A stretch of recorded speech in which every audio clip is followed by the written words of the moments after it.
I have a request to talk about self-forgiveness. This is a difficult topic because we first have to ask, well, what are we self-blaming for? What do we blame ourselves for? Now, in previous videos, I've talked about how as little children, we are not capable of blaming our parents for being bad parents. Not only do we not have a comparison, really, but because we rely on them for our very lives, we see them as gods. To find fault with them would be very dangerous, you know, on a very primal level. These are the people we rely on to keep us alive, to keep us safe, to keep us fed. So we start at a very early age to blame ourselves. For what? For our own pain, for our narcissist, addict, abuser, mother or father, for the way they treat us. It can't be that they're just unreasonable or reactive or mood disordered or addicted. No, it's us. We did something, right? We tell ourselves we did something to make them behave this way. So the self-blame part, learned, totally learned. Must be our fault. What can we do to prevent them from causing us or our siblings or anyone else in their space pain? So that kind of self-forgiveness would involve, hey, I didn't cause this. I didn't cause my own pain. I didn't cause them to have an addiction or a mood disorder. I didn't cause that. I didn't cause their lashing out at me and trying to trap me in situations so that they could criticize and abuse me. I didn't cause that. And I forgive myself for ever taking responsibility for it. That's the tough part. Self-forgiveness means I acknowledge that I did what I had to survive and keep them from beating me, punishing me, starving me, isolating me, criticizing me. I did what I had to do to avoid that, which sometimes it was unavoidable, but to do what I had to do to, you know, experience as little of that as possible. I forgive myself for putting up with it for so long. I have to, me personally, Lisa, I have to forgive myself because I feel that I should have been more courageous by now. I mean, I'm just getting on my feet and drawing boundaries. I'm 58. She's 99, going on 100 in just 2 months, 3 months, September, early September.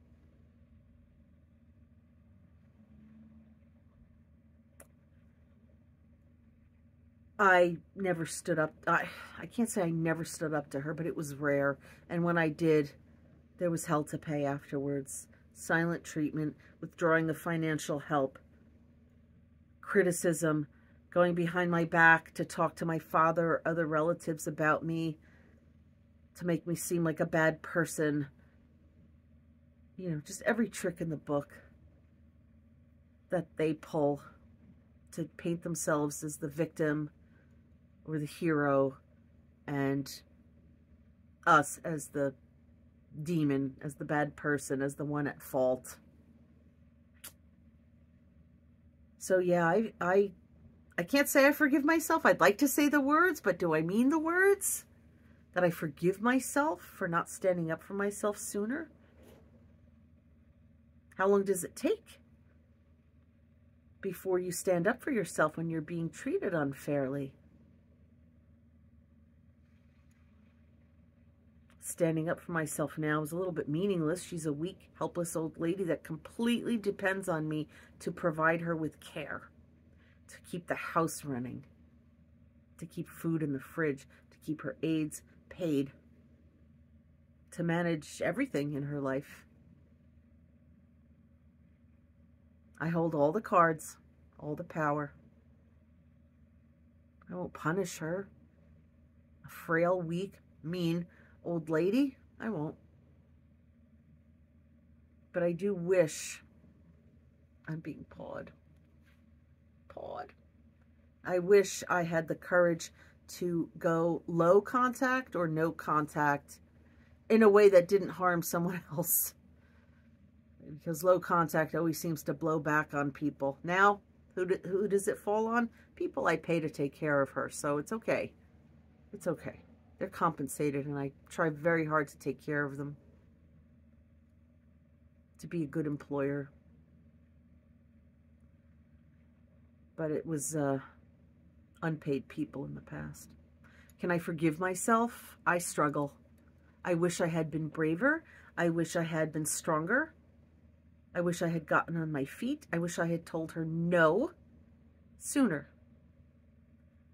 And I would like to overcome that regret. To forgive myself for doing what I had to do to try to survive. And there were decades where I was financially dependent on her. There was a time I had 3 jobs. There was a time in my life, early 20s, of course, when I had energy, where I worked 7 days a week. Yes, 7 days a week. I didn't really mind, though. I didn't like being home, even though I had wonderful cats. I had a psychologically abusive roommate who stole from me. But he was an animal lover, so I didn't feel unsafe leaving my animals at home with him. Yeah, I worked 7 days a week. I couldn't get ahead because as a codependent enabler and professional doormat, I let my then roommate talk me into living in an apartment that was way over our heads. Sure was beautiful, though. It was on Boulevard East in Weehawken, right across from Midtown. The view was spectacular. I drive past that apartment and I look up and think, thank God I don't have to climb those stairs any longer.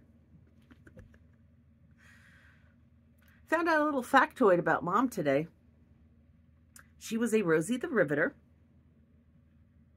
per se. It was during World War II, and everybody had to work, you know, for the war cause.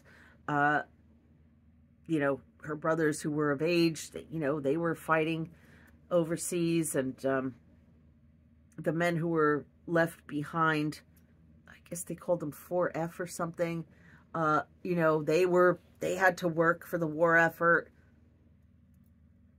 And my mom worked at a factory where they welded bomb casings to then be shipped off to the Picatinny Arsenal? Picatinny Arsenal, yes. I guess, where is that? New York State? We're here in northern New Jersey. The place where she worked is a big brick factory. It's still there. These things don't come down easy. Now they're just like rented out warehouse spaces. But yeah, she welded bomb casings. And what we found out, now I knew that because she talked about it constantly all her life. Well, I welded bomb casings. What I didn't find out until today was that she only got paid for the ones that were done correctly. If she didn't put together whatever she was putting together properly and it had to be redone, she got paid, I guess they called it piecework.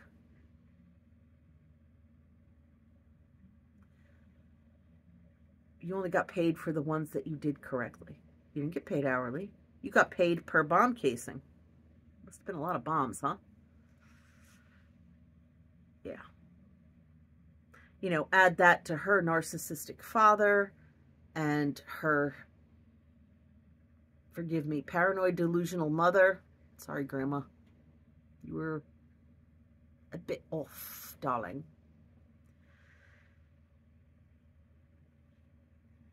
A very critical first husband. Like, she had it rough. And her personality disorder and her addictive personality was formed by her childhood, growing up in the Great Depression with 10 siblings. Like, I get it. I have compassion.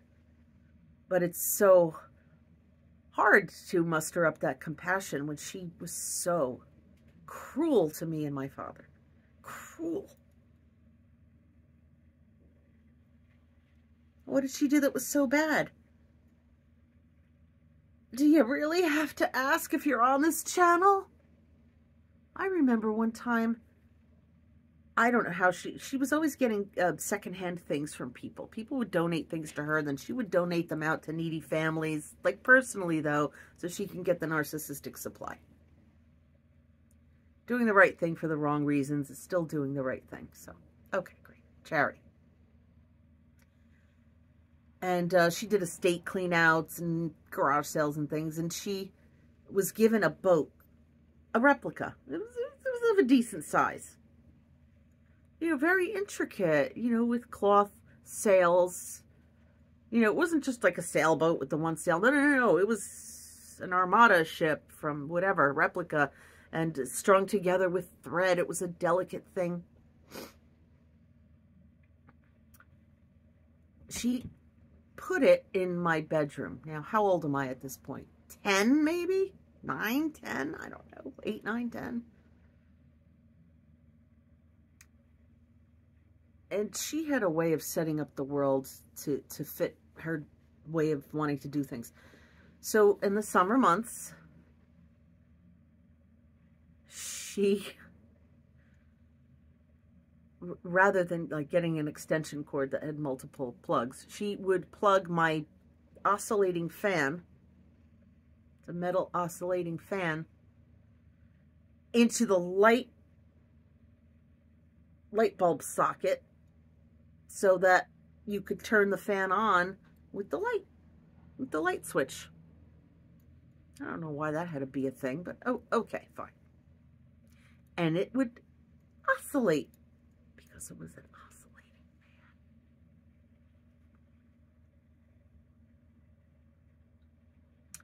She put the boat right next to the oscillating fan so that if I forgetfully turned on the fan, it would start oscillating and knock over the boat. So what I had to do was walk in the room before I would even turn on the light switch, be to move the boat.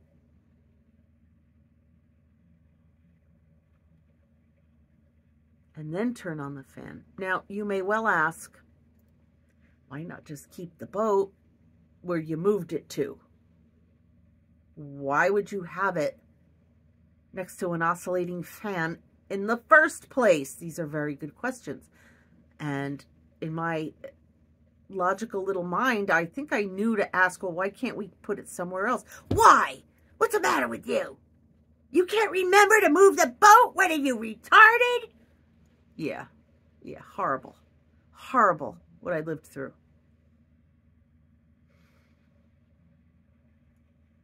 So I would just walk in the room, move the boat to wherever, and turn on the light switch. Now, when you walk into a room, it's a habit that you turn the light switch on.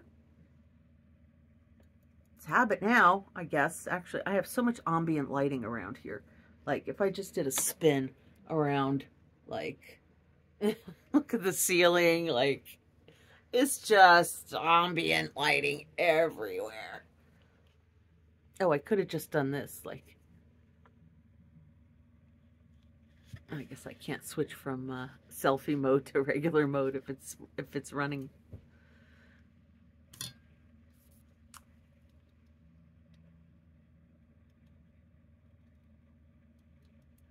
And of course, I did forget one day. I forgot.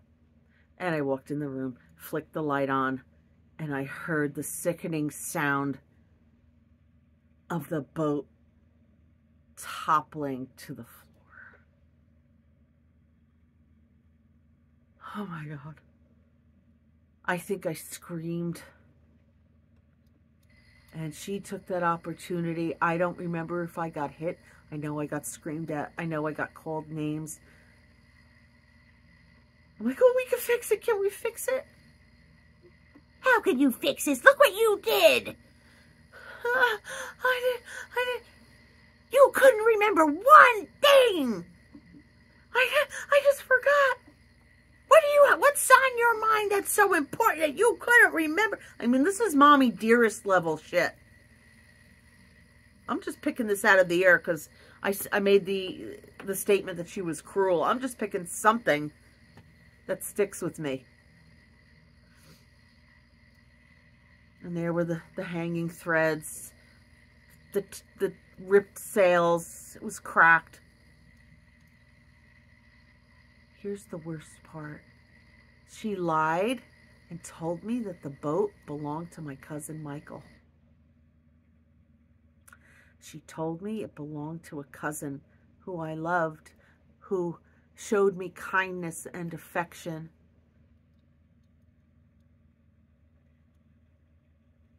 Maybe she was jealous that somebody was showing me kindness and affection. She certainly was whenever my father did.